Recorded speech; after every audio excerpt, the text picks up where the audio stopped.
ভালো লাগেনি আমার। মানুষ কি সব কি আনছে। এটা দেখ, এটা দেখ। মানুষ বন্ধ কর, বন্ধ কর, বন্ধ কর।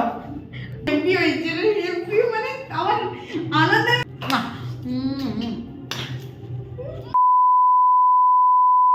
হ্যালো সবাইকে, চলে এসেছি নতুন একটা প্র্যাঙ্ক ভিডিও নিয়ে। তোমরা প্র্যাঙ্ক ভিডিওতে এত এত ভালোবাসা দিয়েছো, তো ভাবলাম আরেকটা ছোট্ট প্র্যাঙ্ক করা যাক। প্র্যাঙ্কটা করবো কিন্তু আমি আমার বেস্ট ফ্রেন্ডের ওপর।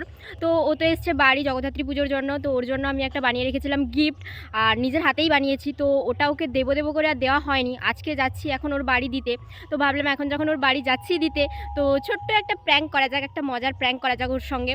ও তো একটু ভীষণই বদমেজাজি টাইপের, বদমেজাজি নয় সরি, হুট করে একটু রেগে যায় আর কি, মানে সব ব্যাপারেই কিছু না বুঝেই হুট করে একটু রেগে যায়, একটু রাগি মেজাজের আছেই। তো তার জন্য আমি ওর জন্য দুটো গিফট রেডি করেছি, একটা হলো রিয়েল গিফট আর একটা হলো ফেক গিফট। ফেক গিফটে কিন্তু যেটা আছে সেটা আমি অনেক খারাপ খারাপ কথা লিখেছি ওর নামে, এমনকি এটাও লিখেছি ওর সঙ্গে আমি ফ্রেন্ডশিপ রাখবো না, তো এইরকম কথা লিখেছি। তো এগুলো দেখে ওর রিয়াকশানটা কেমন হয়, তো সেটাই আজকে তোমাদের সঙ্গে শেয়ার করব। আর ও যদি রেগে মেগে ওর বাড়ি থেকে আমাকে বেরো করে দেয়, ওটাও কিন্তু তোমাদের সঙ্গে শেয়ার করব। তো চলো এখন ওর বাড়ি বেরোনো যাক, বেশি বকবক করবো না, একদম ওর বাড়িতে গিয়ে তোমাদের সঙ্গে কথা বলবো। মনি,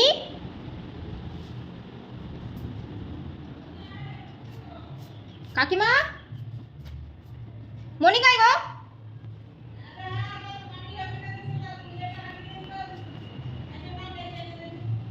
ওক্ষুনি আসবে তো? উঠে তো গেছি ছাদে, তো চলো ওর রুমে যাই, ওর রুমে গিয়েই গিফট আগে লুকিয়ে দিই। গিফট লুকানোর পর তারপরে তো আসবে। আগে দরজাটা বন্ধ করি, দরজাটা এরকম ভেজানো থাক, তাহলে সে এলে বোঝা যাবে। কথাগুলো না প্রচণ্ড পরিমাণে ইকো হচ্ছে, প্রচুর ইকো হচ্ছে। এই যে হচ্ছে হ্যাঁ, একটা ফেক গিফট, একটা রিয়েল গিফট। এটা হচ্ছে রিয়েল গিফট, এটা আমি এখন লুকিয়ে দেবো। আর দুটো প্যাকিং কিন্তু আমি একই রকম করেছি। এইটা ফেক গিফট, এটা এইখানে লুকানো থাক। এখানে লুকাবো না, এই জানালার সাইডে লুকিয়ে দিই। এই যে এখানে লুকানো থাক, এবার ও আসুক। 2000 years later. খাই যাও, খাই ছিল তখন, ঘুরে ঘুরে করতে গেছি। কোন দিকে ঘুরঘুর করতে গেছিলো? আমি কতক্ষণ আইসি বুঝছি, কত যেন একটা গিফট আনছি, কি গিফট? শোটা দিব বলে বসে আছি, নাহলে কত করে পালিয়ে যেতি। দে দাঁড়া দেই দি। গিফট দে। এই নাও তোমার কি গিফট। গিফট? খুললে বুঝতে পারবি। খুলবো? খুল। কি আছে? আমি কেন করি? খুললে বুঝতে পারবি। কুত্তা।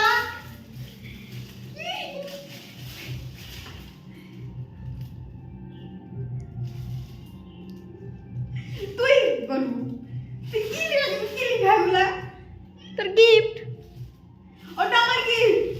হুম, এটা কি গিফট? কি গিফট এটা? আরে অত সুন্দর লেখা আছে, কি লেখা আছে? মাউস লেখা আছে। কি লেখা আছে? কি লেখা? কি লেখা আছে? তোমরা একটু পড়ে নাও কষ্ট করে, দেখো কি লেখা আছে। কিরকম লাগলো? মুখ হাঁড়ি করে বসে আছো। ওগুলা পড়, এটা দেখ। একদম ঠিক দিয়ে করবি নি তো। ভালো লাগেনি আমার। মাউস কি সব কি আনছে। এটা দেখ, এটা দেখ। মাউস বন্ধ কর, বন্ধ কর, বন্ধ কর। প্রচণ্ড পরিমাণে মানে মেয়েটা রেগে গেছে।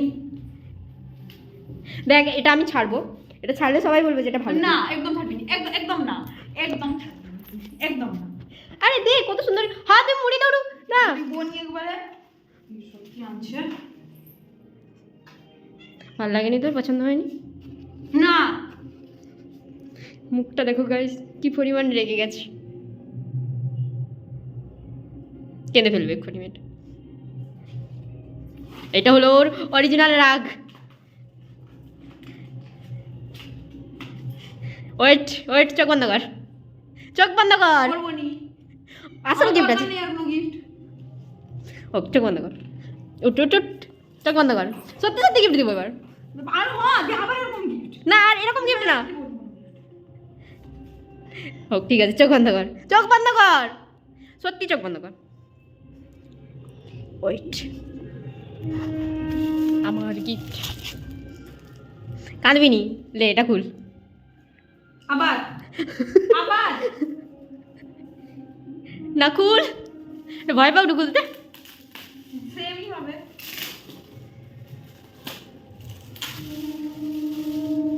কি আছে এটা? আবার একটা গিফট। আবার সে গিফট।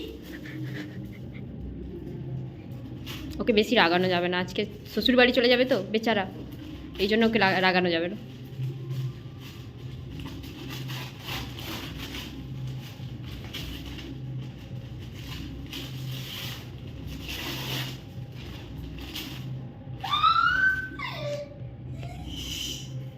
এবার গিফটটা দেখা,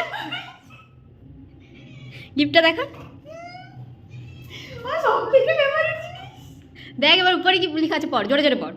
No distance, no time can break our bond in my heart. Best friend will you forever belong. কি সুন্দর হয়েছে। থাকো থাকো। মানে খুশিটা দেখো, খুশিটা, জাস্ট খুশিটা দেখো। আর একটু আগে যখন একটা কাগজ দিয়েছিলাম, ভালো লাগছে আমার। একটা কাগজ দিয়েছিলাম তখন রাগ, মানে কি বলবো, আমার ফোনটা একটু হলেই পড়ে যেত গাইস। ভালো লাগছে। এটা আমার নিজের হাতে বানানো। হাতে তো জাদু আছে একেবারে। এখানে রাখবি না সেখানে নিয়ে যাবি? সেখানে যাবো আমি, সময় রাখবো। হেভি হয়েছে রে, হেভি মানে আমার আলাদা বুঝতে পারবো না। আমি তো ভাবছিলাম তোর পছন্দই হবে না। তো নর্মাল একটা মজা ছিল। এবার অরিজিনাল এই যে ফটো ফ্রেমটা, এটা কিন্তু আমি নিজের হাতে বানিয়েছিলাম। আর এই ফটো ফ্রেমের ভিডিও তো তোমাদের দেবো যে কেমন কি বানিয়েছি। এখানে যে ফটোগুলো আছে দাঁড়াও তোমাদের একটু দেখাই ক্লোজ করে। ওর বিয়ের আগে, বিয়ের দিনের, তারপরে বিয়ের পরে আমাদের একসঙ্গে ঘোরা, মানে যেরকম ক্যান্ডিড পিকগুলো হয়, আমরা যেভাবে কি সুন্দর। ক্যান্ডিড পিকগুলো তুলি। আমি নিজের জন্য একটা বানিয়েছিলাম, বাড়ির সবার জন্য। তো ভাবলাম যে ওর জন্য একটা বানিয়ে দিই, নিজের হাতে তো কোনো কিছু বানিয়ে দেওয়া হয় না, তো নিজের হাতে একটা বানিয়ে দিই। কত সুন্দর লাগছে। তো তার জন্য নিজের হাতে আমি একটা বানিয়ে দিয়েছি। আর এই লেখাটা আমি জানি না কেন আমার মন থেকে এলো, যে ও তো এখন দূরেই থাকে, স্পেশালি মানে যখন ইচ্ছা হয় আর তখন দেখা করতে পারি না, তখন মনে হলো যে এই লেখাটা মনে হয় আমাদের জন্য বেস্ট। কারণ ওর সঙ্গে যদি 2-3 দিন আমার কথাও না হয়, তারপরে ফোন করলে মানে কি যে 2-3 দিন যে কথা হয়নি সেই কথাগুলো যে জমে থাকে, ঘন্টার পর ঘন্টা চলতেই থাকে। স্পেশালি পিকগুলো আমার হেভি লাগছে। আমারও এই পিকগুলো জাস্ট দারুণ লাগছে। এই পিকগুলো আর এই পিকগুলো কি সুন্দর হয়েছে। আমি দেখাতে পারবো পারবো না। সুন্দর হয়েছে। তো ছোট্ট একটা মজা ছিল। তো ভিডিওটা তোমাদের কেমন লাগলো অবশ্যই কিন্তু কমেন্ট করে জানিও। Like and subscribe.